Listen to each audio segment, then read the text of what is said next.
안녕하세요. 오늘 여러분과 함께 좀 깊이 들여다볼 자료가 있는데요. 바로 케어유 뉴스, 김용래 편집장님이 매일 아침 전하는 칼럼 아침마다 지혜입니다. 그중에서도 황혼의 티타임, 커피향에 담긴 건강과 지혜의 미학. 제목부터가 참 좋네요. 어느새 우리 삶에 정말 깊숙이 들어온 커피 이야기예요. 그렇죠. 사실 예전만 해도 어른들께는 을의 커피보다는 몸에 좋은 차를 권하는 분위기였잖아요. 맞아요, 맞아요. 그런데 이 칼럼을 보니까 이제 세상이 정말 많이 바뀌었구나 싶더라고요. 커피가 그냥 기호식품이 아니라 잘만 마시면 건강에 아주 좋을 수 있다는 최신 연구들을 아주 흥미롭게 풀어내고 있었어요. 네, 그래서 오늘 저희의 목표는 아주 명확합니다. 이 칼럼을 길잡이 삼아서 커피에 대한 어떤 뜬소문이나 막연한 불안감 같은 것들을 좀 걷어내보는 거죠. 좋은 접근이네요. 단순히 커피는 좋다, 나쁘다 이렇게 딱 잘라 결론 내리는 게 아니고요. 이 정보의 홍수 속에서 어떻게 하면 나한테 딱 맞는 가장 지혜로운 커피 생활을 할 수 있을까? 그 방법을 한번 찾아보려고 합니다. 좋습니다. 결국 제일 중요한 건 나한테 적용할 수 있는 지식이니까요. 자, 그럼 그 지혜를 한번 따라가 볼까요? 네. 칼럼이 가장 먼저 이야기하는 건 커피에 대한 오랜 오해를 뒤집는 아주 반가운 소식들이에요. 커피가 우리 건강에 꽤 괜찮은 친구가 될 수 있다는 연구 결과들 말이죠. 네. 이거 사실 좀 의외였어요. 저희 부모님 세대만 해도 커피는 왠지 몸에 안 좋은 것, 속 버리는 것, 이런 인식이 강했거든요. 바로 그 통념을 정면으로 반박하는 내용부터 시작하죠. 핵심은 커피가 강력한 항산화 물질의 보고, 그러니까 보물창고라는 점이에요. 항산화 물질이요? 병 발병 위험을 낮춰줄 수 있다는 거예요. 당뇨병이요? 사실 당뇨 있으면 카페인처럼 자극적인 건 피해야 한다고 생각하기 쉬운데 정반대 이야기네요. 어떤 원리죠? 칼럼의 분석을 보면요. 그 커피 안에 들어있는 여러 생류 활성 화합물, 클로로겐선 같은 것들이 있잖아요. 네네. 바로 그런 성분들이 우리 몸의 인슐린 민감성을 개선하고 또 만성달인 염증 수치를 낮추는 데 도움을 준다는 거죠. 아하. 쉽게 말해서 우리 몸이 혈당을 조절하는 시스템을 더 효율적으로 쓸 수 있게 도와준다는 뜻입니다. 와. 단순히 잠개는 효과만 있는 게 아니라 몸의 시스템 자체에 좋은 영향을 줄 수 있다는 거군요. 근데 이게 끝이 아니죠. 더 놀라운 이야기도 있더라고요. 네, 맞아요. 바로 심혈관 질환과 관련된 부분입니다. 적당량의 커피가 심부전이나 뇌졸중 같은 정말 무서운 질병들의 위험을 오히려 낮추는 것과 관련이 있다. 이런 연구 결과들을 소개하고 있어요. 와. 그리고 여기서 한 걸음 더 나아가서요. 많은 분들이 노년기에 가장 두려워하는 질병이잖아요. 치매나 알츠하이머병. 이 병들의 발병 위험을 줄이는데도 기여할 수 있다는 가능성까지 아주 조심스럽게 제시합니다. 세상에.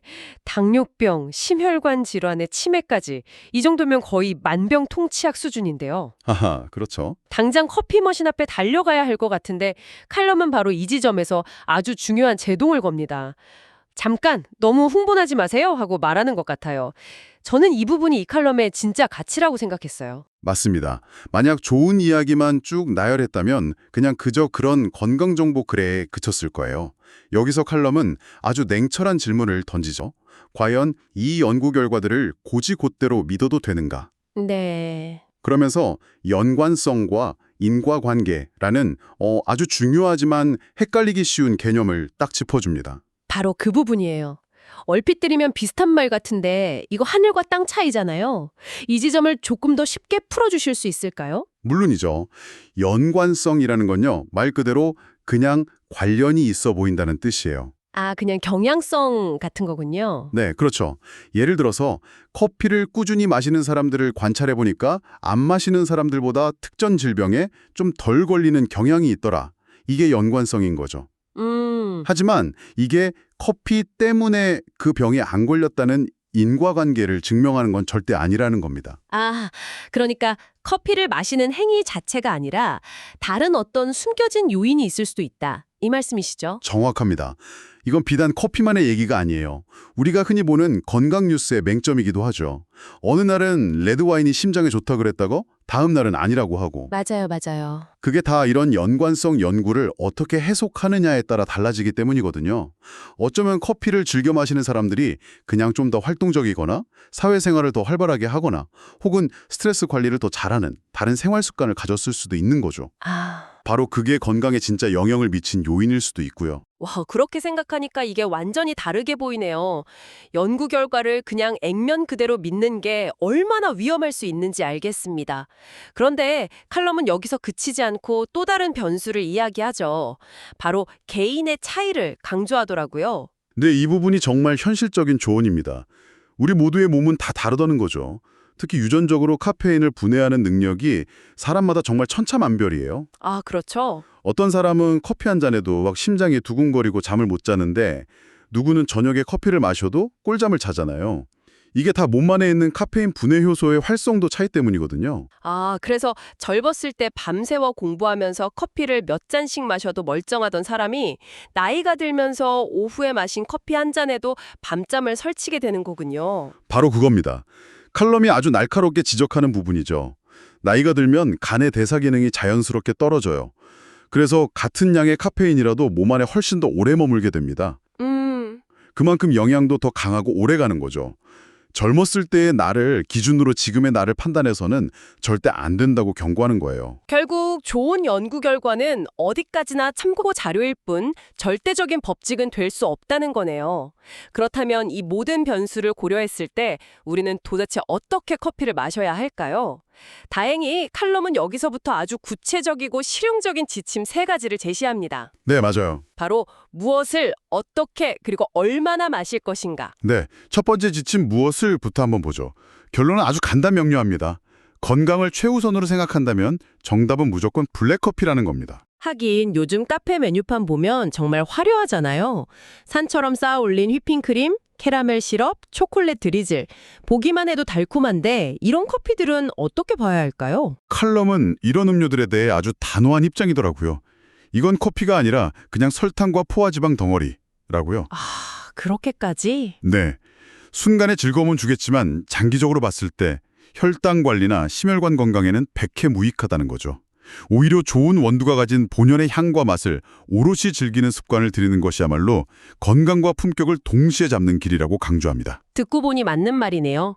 좋은 재료는 사실 별다른 양념이 필요 없으니까요. 자, 그럼 두 번째 지침으로 넘어가 볼까요? 어떻게 내리는지도 중요하다고 해서 정말 흥미로웠어요. 이 부분이 아마 많은 분들이 놓치고 있었을 포인트일 거예요.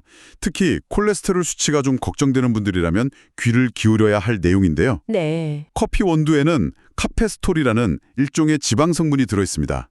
그런데 이 성분이 혈중 LDL 콜레스테롤, 그러니까 나쁜 콜레스테롤 수치를 높일 수 있다는 연구 결과가 있어요. 아니, 그럼 커피를 마시면 콜레스테롤이 높아질 수 있다는 건가요? 이건 또 해로운 걱정거리인데요. 그럴 수 있는데 여기서 바로 어떻게가 중요해지는 겁니다.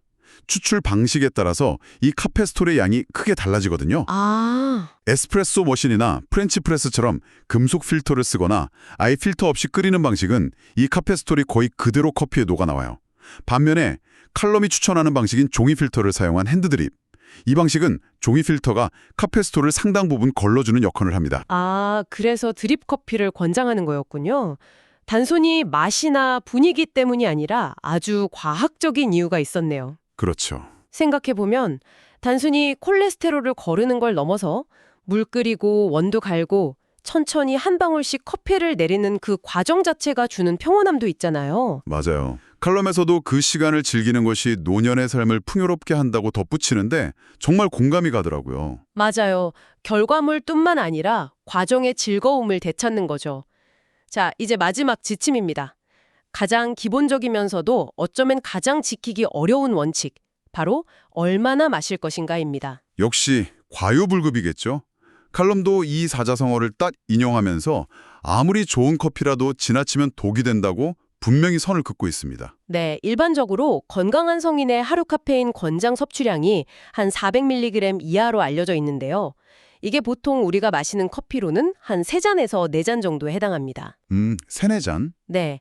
이 정도 선을 지키면 앞서 말한 건강상의 이점을 누릴 수 있지만 이걸 넘어서면 오히려 불안감이나 신경과민, 속쓰림 같은 부작용이 나타날 수 있는 거죠. 특히 시니어분들께는 무엇보다 수면의 질이 중요한데 이 부분에 대한 경고가 아주 인상 깊었어요.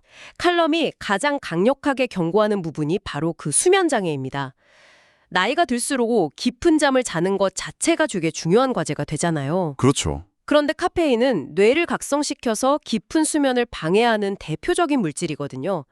특히 오후 늦게 마시는 커피 한 잔이 밤새 수면의 질을 떨어뜨려서 다음날 컨디션까지 망칠 수 있으니까 잠들기 최소 6시간, 안전하게는 8시간 전에는 카페인 섭취를 끝내는 게 현명하다고 당부하고 있습니다. 정리를 해보면 첨가물 없는 블랙커피를 종이 필터로 내려서 하루 서너 잔 이내로 그리고 가급적 오전에 즐기는 것. 이게 칼럼이 제안하는 현명한 커피 생활의 핵심이네요. 네, 맞습니다. 그런데 이 세 가지 구체적인 지침을 모두 이야기하고 나서 칼럼이 마지막에 대원칙처럼 강조하는 게 하나 더 있습니다. 네. 지금까지의 모든 조언을 넘어서는 가장 중요한 원칙이죠. 바로 개별성의 존중입니다. 우리 몸은 공장에서 찍어낸 기성품이 아니라는 점을 다시 한번 일깨워주죠. 그렇죠. 각자 살아온 역사와 건강 상태가 모두 다르니까요. 특히 고혈압이나 당뇨 같은 기저질환이 있는 분들은 일반적인 권장량에 아무 의미가 없을 수도 있겠어요. 그렇습니다. 칼럼은 그 점을 분명히 하고 있어요. 특정 질환이 있거나 복용하는 약이 있다면 커피를 마시기 전에 반드시 주치의와 먼저 상의해야 한다고요.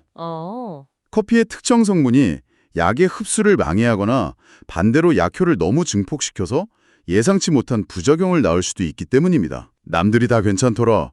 이 말만 믿고 섣불리 따라해서는 절대 안 되는 거죠.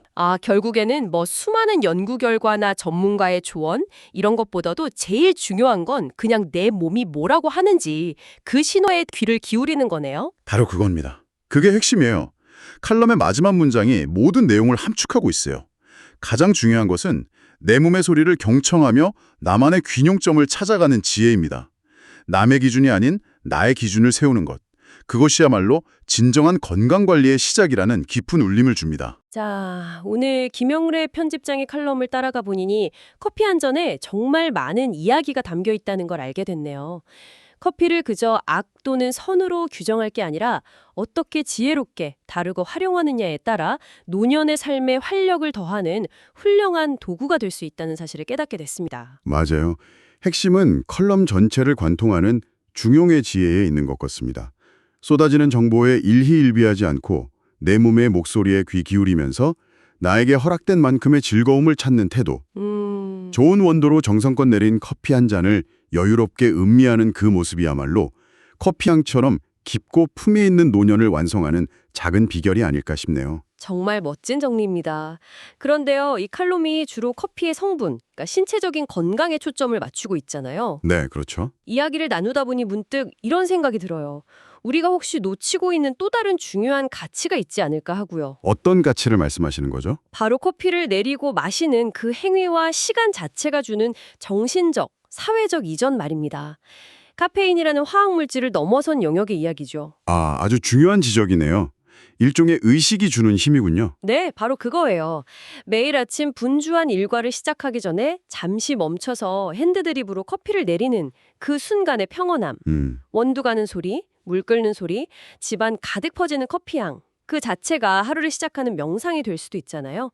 혼자 조용히 사색하는 시간이 되기도 하고 때로는 누군가와 마주 앉아 커피 한 잔을 나누며 관계를 쌓아가는 연결고리가 되기도 하고요. 전적으로 동감합니다. 사실 현대인에게 가장 부족한 것이 그런 의도적인 멈춤의 시간이거든요. 그런 의미에서 커피타임은 스트레스를 완화하고 사회적 유대감을 강화하며 궁극적으로 정신건강에 매우 긍정적인 영향을 미칠 수 있죠. 네. 어쩌면 커피 속 항산화 물질보다 그 시간이 주는 항우울 효과가 더 클지도 모르는 일입니다. 그래서 오늘 여러분께 마지막으로 던지고 싶은 질문은 바로 이겁니다. 카페인이라는 성분을 넘어서 커피를 즐기는 그 의식 자체가 여러분의 삶을 어떻게 더 건강하고 풍요롭게 만들고 있나요? 어쩌면 우리가 마시는 커피 한 잔의 가장 중요한 성분은 바로 그 시간을 대하는 우리의 마음일지도 모르겠습니다.